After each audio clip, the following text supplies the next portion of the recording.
part of the group that is opposing the 29 road interchange proposal. And we'll try and run through some of what we've learned and why we've reached the conclusion that this is a bad project for Mesa County. So a little background on me. I was born and raised here. Worked in public finance for 35 years. So I looked at the numbers, but we also have somebody who helped us out with the transportation study and a lot of other folks that have been involved here, including some of our city councilmen who voted against this project. And I live over by just off 29 Road behind Graff Dairy. So I know I met a few people here tonight who also live in that neighborhood.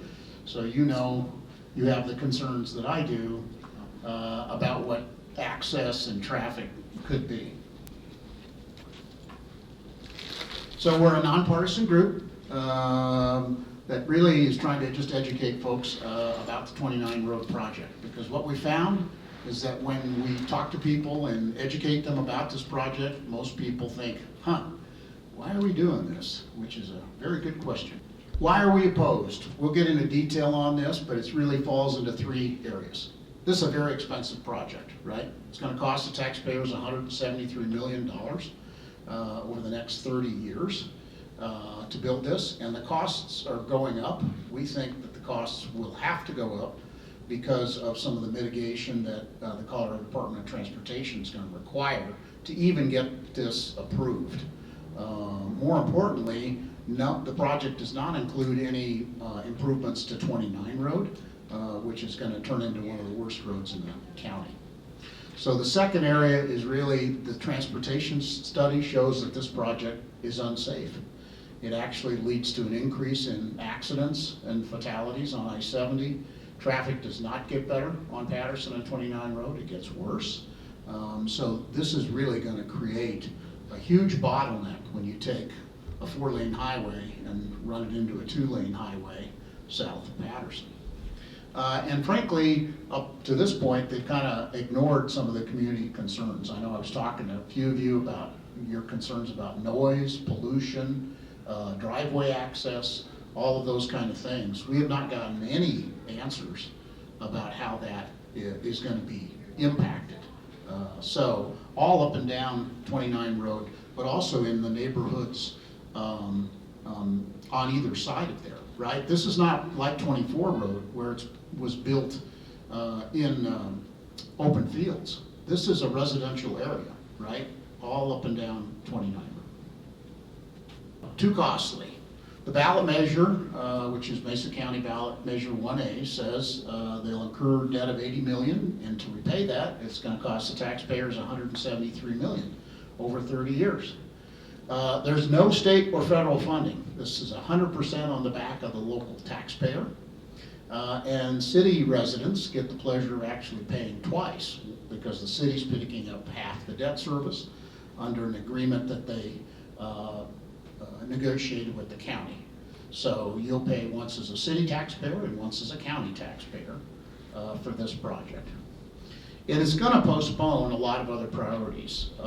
Dennis Simpson, who's a councilman and represents us out there, and I have looked at the city's capital plan, and you can see a capital plan that's already having trouble paying for things is now going to have to push out a lot of other important priorities. You know, starting with just maintaining our existing roads, right, which is the #1 priority that you see in the transportation study that was done by the Regional Transportation Plan.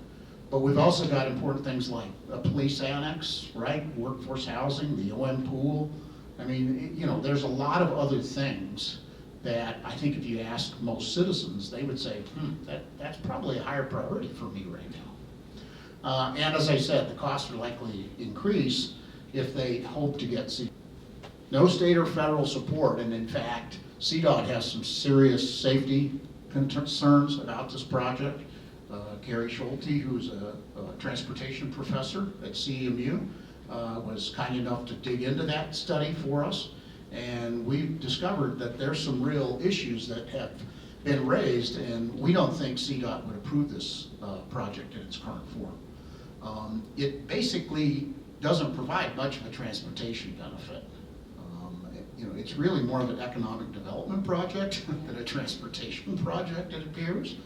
And under the Vision Zero policy, the state and the feds just don't approve projects that are going to increase accidents and fatalities. They just don't do it. So additional costs are likely to be provided. And interestingly, when we've talked to a number of folks who've been on the State Transportation Commission, they would say, well, when you have these kind of projects, which seem to be primarily for economic development, it's the developer that pays a good chunk of this, not all the taxpayers. And certainly state or federal money just doesn't go into these kind of projects. Mentioned the safety concerns. Some of the numbers are pretty scary. The one I would point out on this slide is an immediate increased delay when traveling westbound on Patterson.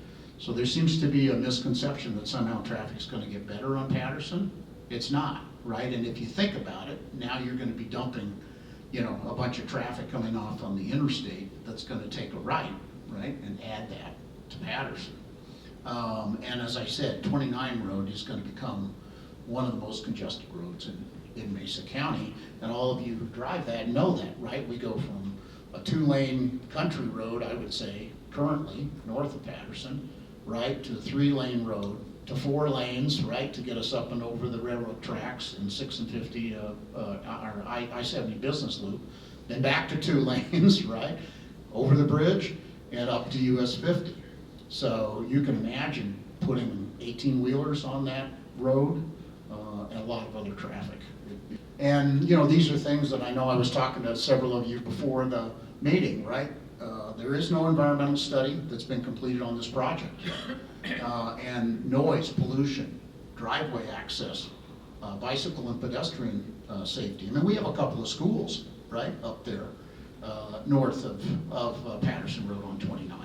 All of those issues are going to be important issues for us who live in that area, but frankly are important issues for the city and the community, right?